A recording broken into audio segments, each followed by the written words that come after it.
It's lovely to see so many of you. And given that it's such that we are particularly mixed tonight, decided to make more room for discussion groups so that those of you who are coming from the course, you can then be in your familiar group and then we come together. So I'll start with talking more and it'll be less interactive than I planned for about 20 minutes. So make yourself comfortable for that. And then there'll be plenty to talk about in your either familiar group or in the Dharma Night group. So as Kula Priya said, we're continuing our theme on ethics. So this is night 4. And we've been looking at the specific ethical precepts, especially the 5 precepts, and we're on the 3rd one. So we've already covered the first precept, not harming, not killing other living beings and practicing loving kindness, and the 2nd precept, not taking the not given, and generosity.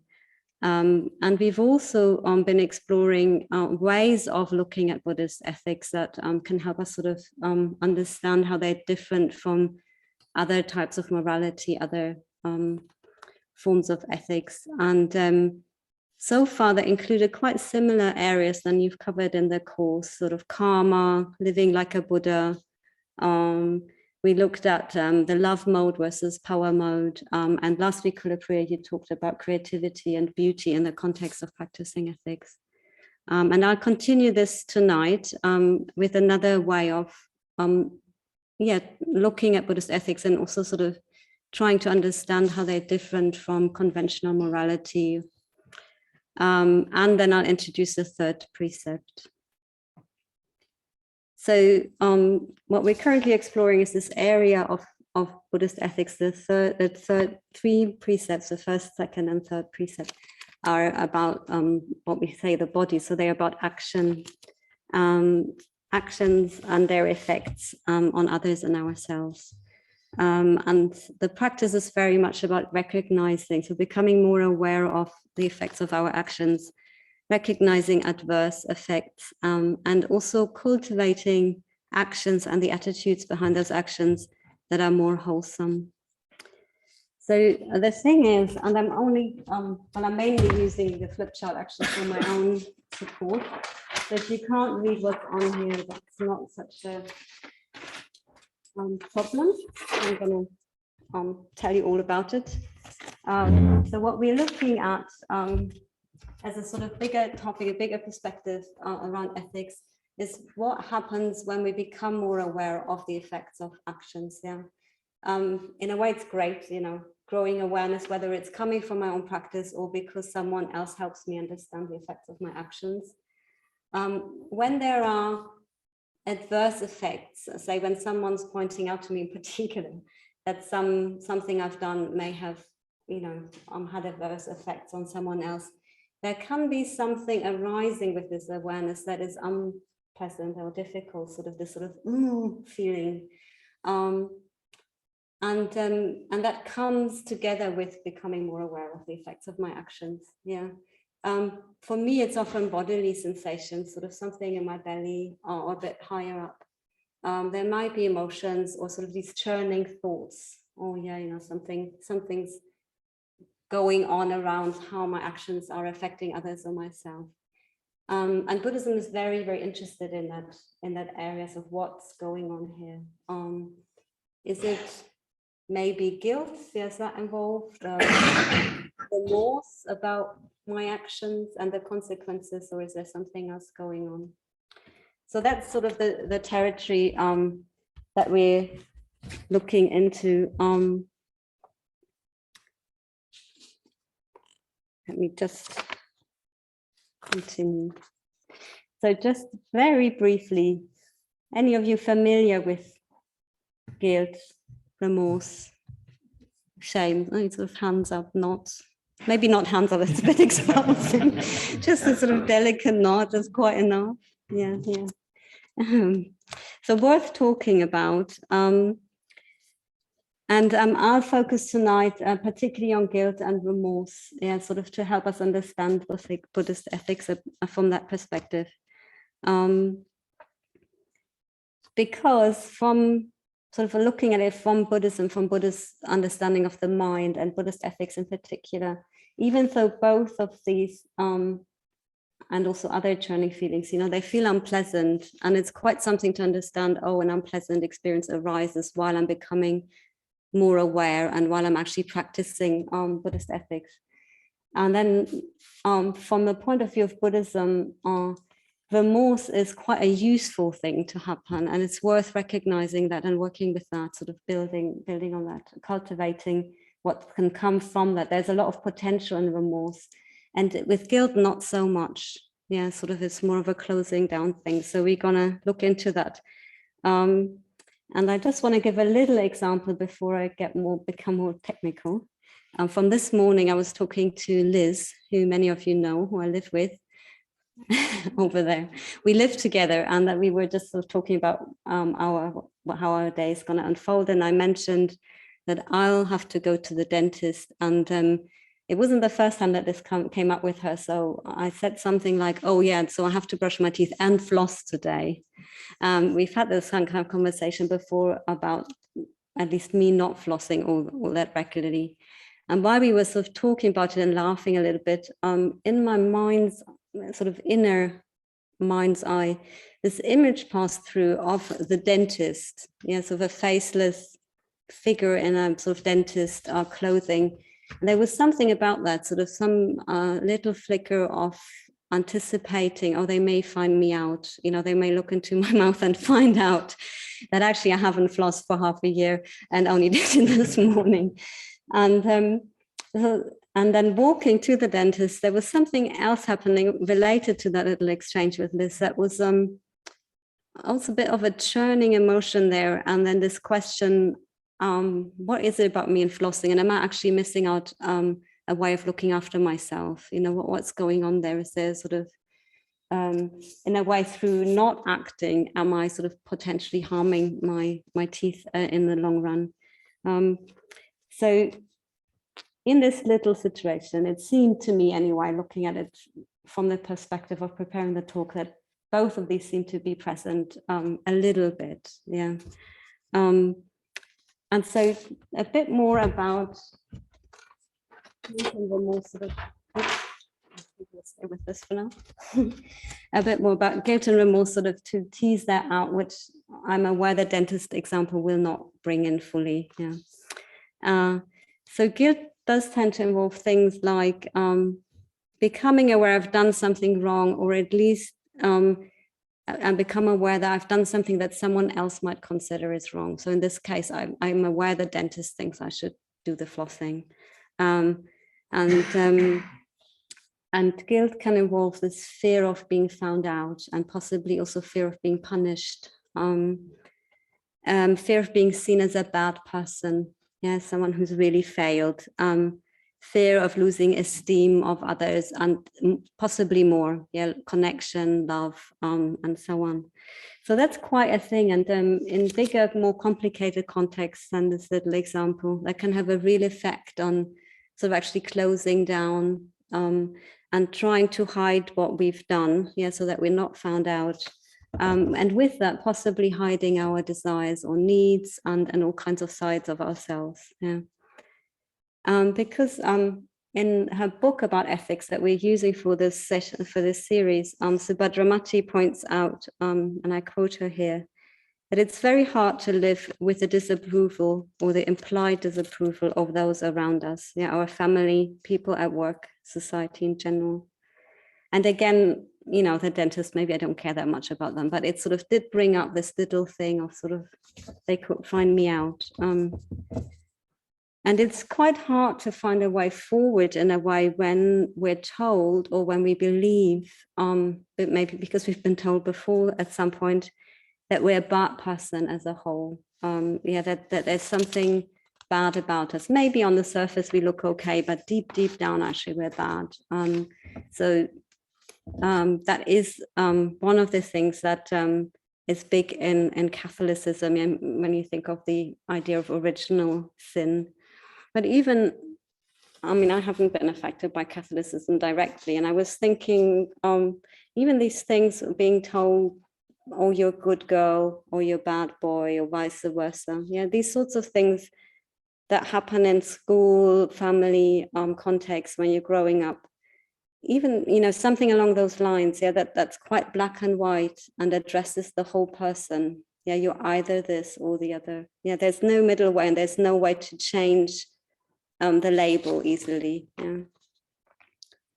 So that's quite a strong thing, really. And when this is in the mix, from our long-term experience with Buddhist ethics and our Sangha, we've learned that then it's quite hard to really understand Buddhist ethics. We will keep seeing them as rules, as another set of sort of pronouncement or commandments that we can fail at. And if we break a precept, then we're bad. So and go down that whole route, yeah.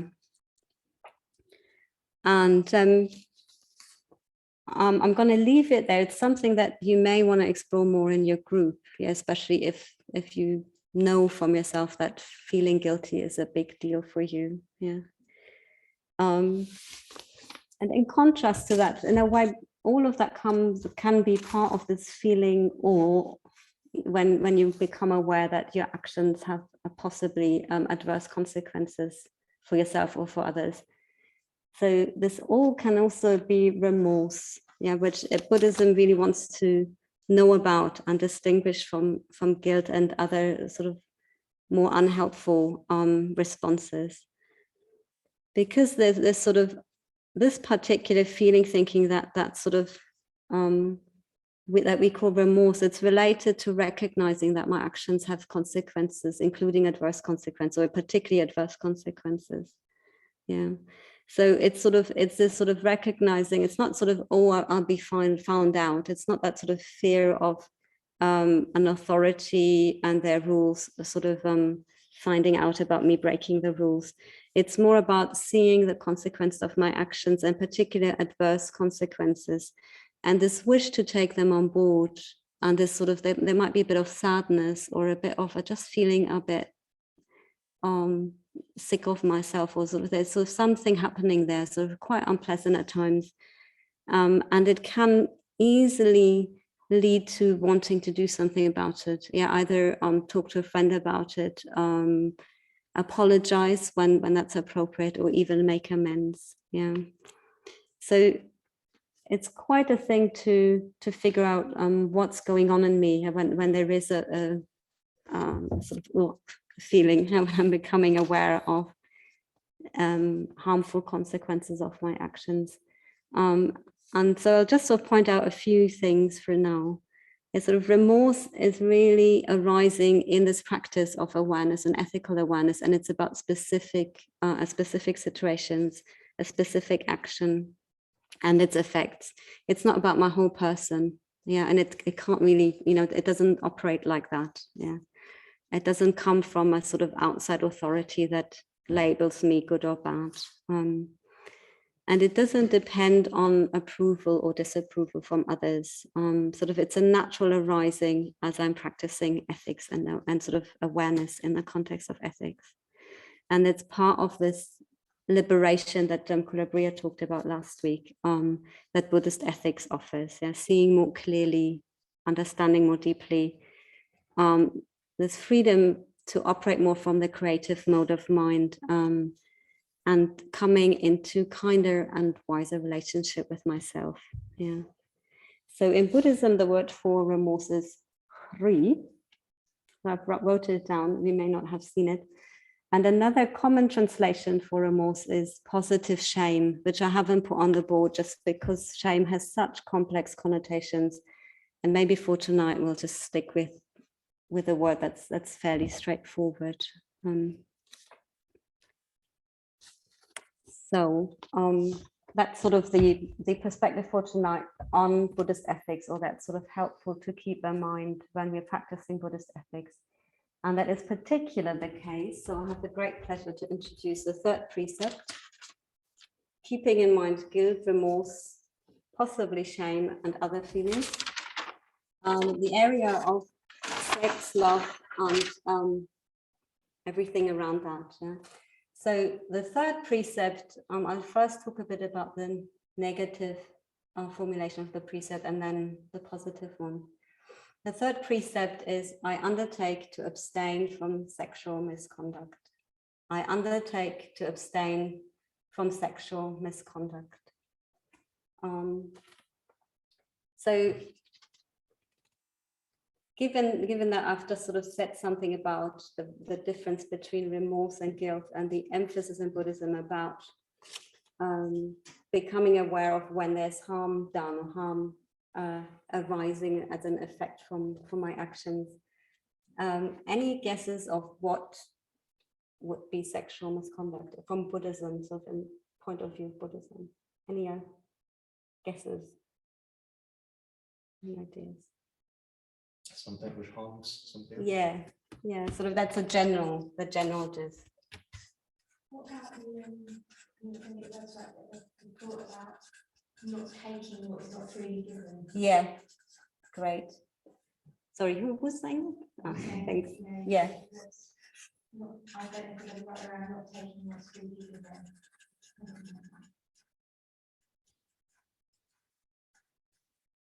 So they cover many things, just those two points, including the traditional areas that would be listed under this precept, which are adultery, rape, and abduction. Yeah, so things that involve harm, and not taking the freely given. Yeah. Anything else comes to mind? I mean, if it's not right, that's fine. You know, we're not. Yeah. There's one of the precepts talks about not lying, doesn't it? Yeah, not lying. So that can come into sexual misconduct as well, especially as it expands.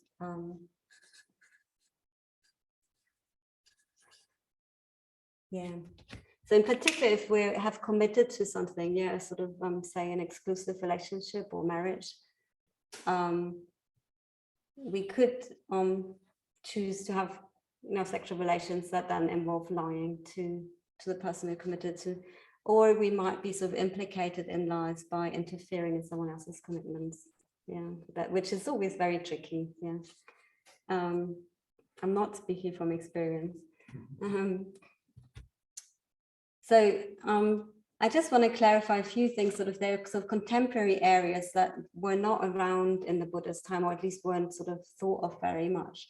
For example, under lying could also come things around not practicing safe sex, and sort of in that sort of whole area, you could sort of, especially if you know that you have an STD, or doing some concealment around that then leads to an unwanted pregnancy, that sort of area. Yeah, there's a lot happening these days that the Buddha never thought of. Yeah, so thinking of porn, the internet, social media, those sort of areas where it's quite easy to consume something or share something without much understanding of the harm that might have been caused by the production of it, or that will be caused by sharing things.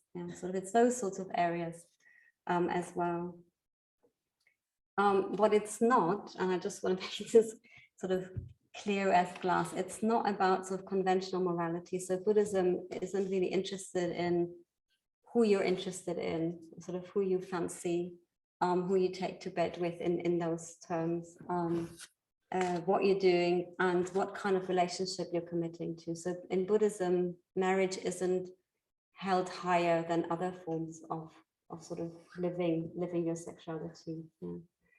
So it's quite different from most conventional moralities, where there's suggestions of how to organize your sexual urges, your need for intimacy, and so on, in particular conventional ways. Yeah.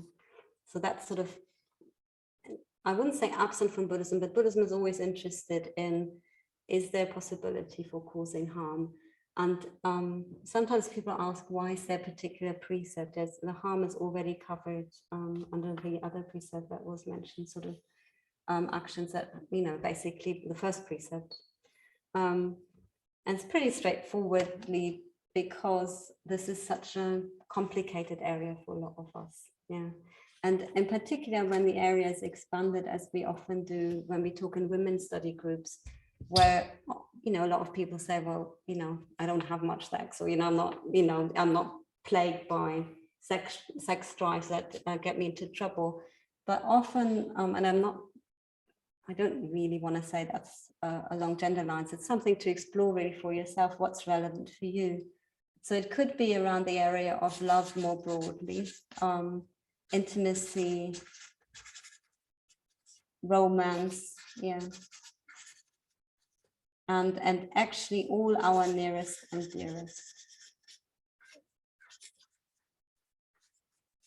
So in those areas, often for us, the sort of needs that come in, the sort of deeper longings and cravings, they can play out in ways that make it quite difficult to be aware of everyone involved and everyone's needs. And we can make ourselves extremely vulnerable very quickly, and also sort of use someone else's vulnerabilities maybe without even realizing that.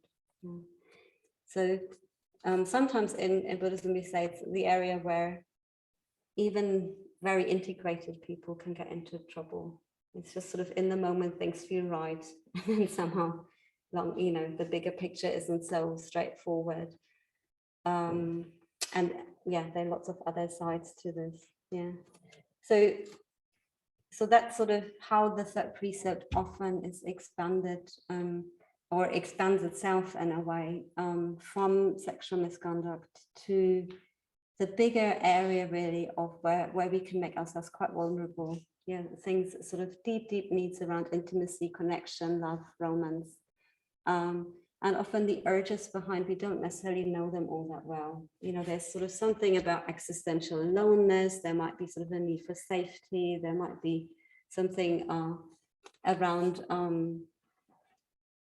really getting a thrill out of the sense of union that we can have with other people. That sort of can come in and sort of, isn't in itself bad, but can lead to having the blinders on a little bit. So that's why we have a particular precept for this. So I'm just very aware of the time. So the positive formulation even expands this even further. At least that's how I practice, and a lot of the people I'm sort of deeply connected with practice. The positive precept, with stillness, simplicity, and contentment, I purify my body. So that can go far, sort of expand in a way from sex over love and intimacy, all the way to all the areas in our lives where craving drives us. Consumerism, whether it's consuming entertainment or things, all those sorts of areas. But it's probably particularly relevant maybe that's what you want to look at anyway, this sort of area where we're very keen to get something out of other people, and how that sort of can affect things.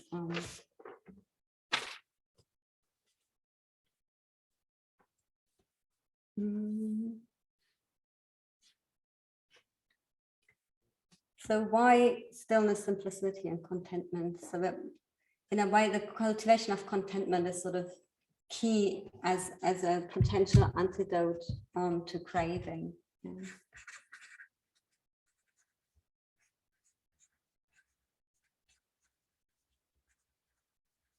And the contentment that I have in mind here isn't this sort of step down from real happiness.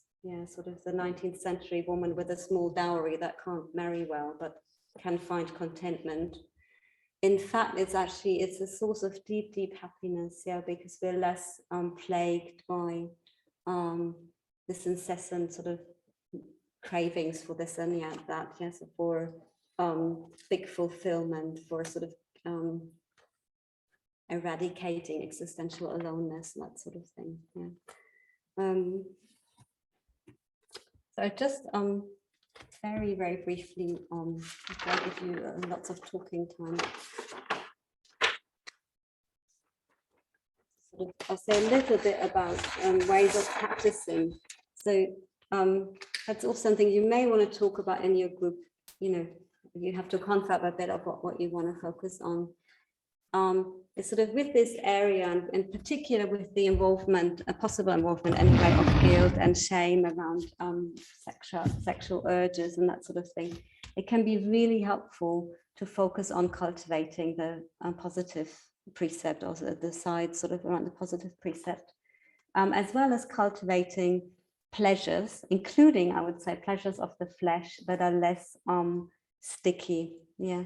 So figure out what kind of pleasures suit you, whether it's enjoying art, nature, or pleasures of the flesh like swimming, dancing, somatic body work, things that are really, really deeply nourishing to our being, sort of from the flesh through the nervous system all the way into the mind. But are definitely sort of not as tricky and sticky, which doesn't mean don't have relationships. It just means don't make, so it's not so helpful, especially for the long run in our lives, to focus just on one source of satisfaction or pleasure. So branch out as one path of practice. Branching out in a way of cultivating relationships where there's less expectations, projections, and maybe sort of less drives of what I want out of this relationship. A bit more space to take the other person in and learn something about that. You know, what can a relationship be when there's less sort of expectations and specific needs involved? Obviously, kindly awareness of ourselves and others. So we're going to explore that in our meditation part of the evening a bit more. Meditation in and of itself. And also with that, the whole practice of finding out what's going on when I'm reaching out, whether it's to sexual partners or anything sort of in the area of satisfying what I think I want around love, family, romance, but also the house, I don't know, the right experience from the world and so on. What's going on internally? Sort of what is the sort of deeper well of this sort of reaching out to others, whether it's people or objects or activities, to make me feel satisfied and real and whole. Yeah.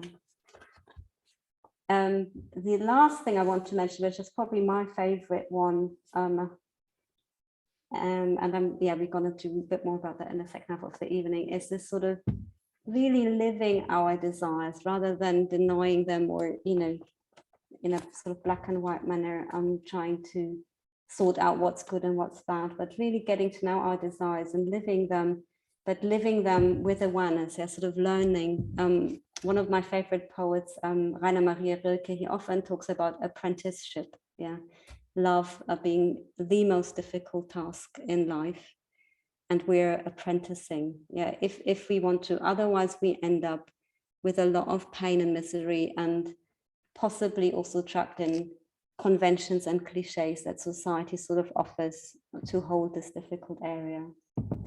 So it can be a really lifelong thing, sort of learning to love, with or without sort of a sexual aspect to it, going from what I want to really knowing myself and getting to know someone else, and it becoming much, much richer.